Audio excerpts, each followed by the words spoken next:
And now we turn to the analysis of Brooks and Capehart. That is New York Times columnist David Brooks and Jonathan Capehart, columnist for the Washington Post. Very good to see both of you. I have to say, I was at that service today. Very, very moving.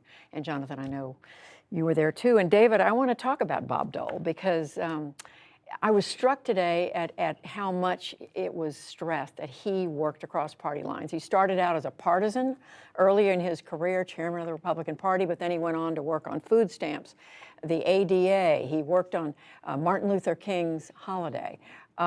Is there a lesson in all this? Well, it was a different time when he was a war hero, obviously, and he was in Kansas, and some Democrat said to him, you know, you should run for office, you're a war hero, run as a Democrat. And then a Republican said to him, you should run as a Republican. There are twice as many Republicans here. So he said, okay, I'm a Republican. And it was like, it was like not an ideological chasm the way it is now. And he was a deal maker. I mean, he was a guy who counted votes. He never, and people who worked for him, especially on the presidential campaign, were sometimes frustrated that he didn't have, you know, a strict ideological line. He just wasn't wired that way. And so he was good at counting votes, and he always wanted to know how you could get a coalition of a majority. And he was phenomenally good at it. And people liked him. He was certainly acerbic, and he was certainly a tough guy. But he was funny. I mean, my favorite Dole joke is after he lost the election, people asked him, how do you sleep having lost the presidential election? You know, he said, I sleep like a baby. I wake up every 2 hours screaming. and so that's who he was. So he was not a product of our age. And we people like that don't go to politics right now. There are still people like that. They just don't go into politics. And I was struck, Jonathan, more Democrats were speaking today. In Tom Daschle, the former Democratic Senate Majority Leader, and President Biden than there were Republicans.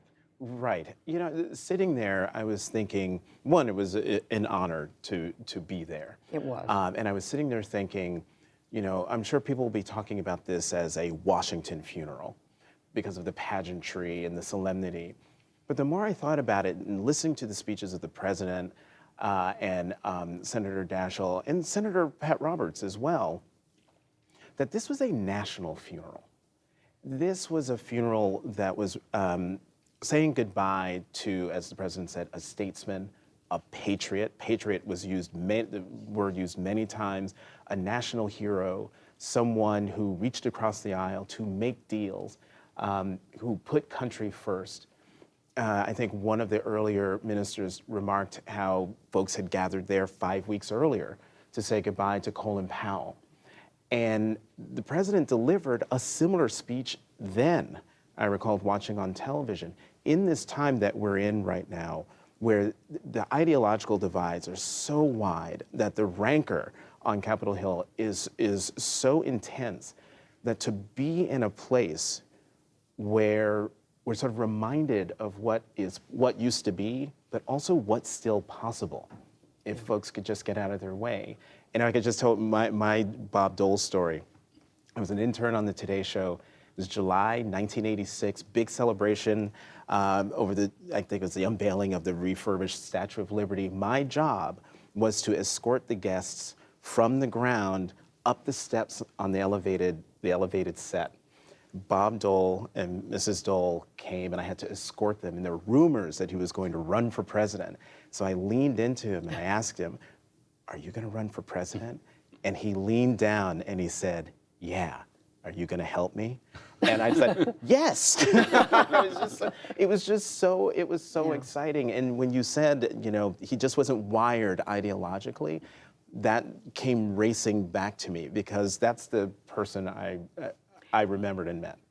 And when President Biden today, I mean, it made what to me sounded like a direct appeal to reminding everybody you can't have democracy without compromise. But David, is this a bygone era? We can't bring it back. I believe in cycles, so I think it'll come back. I mean, we're not in that era now, but we've been in polarized eras before in our history, and people just get sick of it. And you think, and I do think people will eventually get sick of a government that is semi-dysfunctional. And you think of Bob Dole, you know, the Americans for Disabilities Act. There were all sorts of pieces of legislation that he worked through, a lot of Veterans Affairs stuff. And he, you know, the 86 tax reform, which was probably the peak of legislative craftsmanship in my lifetime, with people like Danny Rostenkowski and Bill Bradley.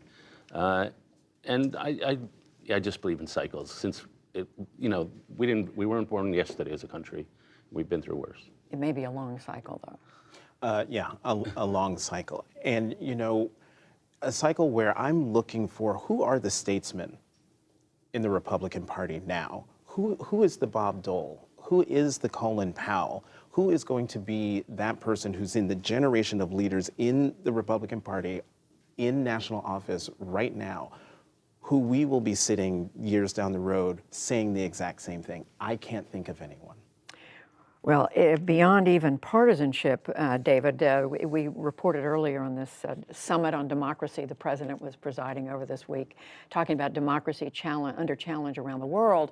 Meantime, you have people seriously concerned in this country, journalists, academics, writers, about what's happening right now and efforts, in their view, to begin to affect the outcome of the next election this year, coming year, 2024. I mean, how concerned should Americans be? I think pretty concerned. I was in Russia when the Soviet Union fell. I was in Ukraine. I was in the Middle East, and I saw in the 90s that sweep of democratization. And the U.S. was genuinely admired. Ronald Reagan was genuinely admired for saying the Soviet Union was an evil empire. And I saw America doing good in the world. We've lost faith in ourselves to do good, Iraq and Afghanistan. And I think we've gone a little too on the other side. At the same time, as we just heard, technology has swept in, authoritarian ideas have gained prestige. China has had a big effect on spreading authoritarian ideas around the world, Russia, and then the same forces in our own country. And so I'm glad Biden did this, because even though with our own failures, because there's one big struggle. And I think Biden's right, it is the defining global struggle. And, democracy is just a fragile system. How alarmed should we be?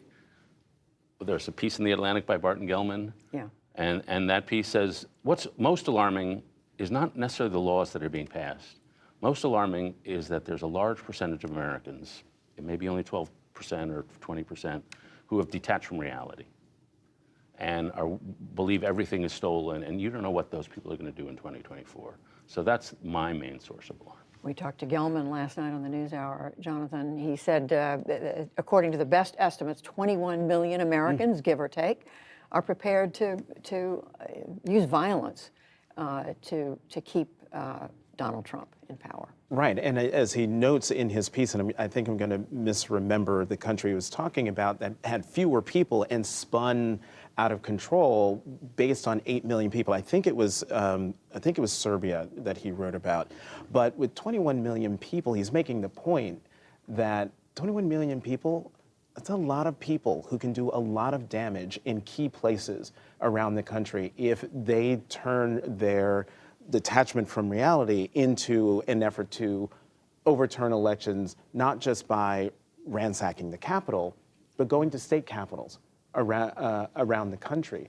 I mean, what's been so alarming, and I'm very alarmed about what's happening in this country, the voting bills that have been passed, that have been introduced around the country, where they are keeping people from voting. If people vote, they make it possible that their votes don't count. And if their votes do count, they've now made it so that those results can be overturned. That is the key thing, and that is what Barton Gellman is really ringing the alarm about, that we're going down a road that if we don't do something relatively soon, we might not be able to climb back out of the hole that we're in. It was, the article that he wrote is seriously disturbing. Yeah, I thought the other thing, which I hadn't thought about before, is he likens it to Northern Ireland before the Troubles. Yes. Yeah. And so it's not only a political, we imagine it would be something with elections, but it could just be civil violence. And that, that's horrific enough. And when I said they want to keep former President Trump in power, meaning a lot of them think he should still be in power. In fact, most of them do. Last quick thing, only in a couple of minutes, but David, economic numbers out today, inflation getting even worse than it was. The president's poll numbers, we can show everybody the latest Marist NPR poll has his approval at 42, his disapproval at 51. How much is the president to blame for what's going on with the economy? I don't think he's to blame for the inflation rates. I think that's mostly supply chain issues and other things, and the fact that we have a booming economy. So we're in an overheating economy, and you could make the argument that we shouldn't have passed that infrastructure bill, but that is not affecting the economy right now. It's too soon. And so you can make the argument we shouldn't be spending more money because the economy's overheating, but I don't think he's to blame. What disturbs me is people have become so disabused, so cynical, that they see the negative and they don't see the positive. So as Jared Bernstein, he's right, there's a lot of really great news and there's a lot of bad news.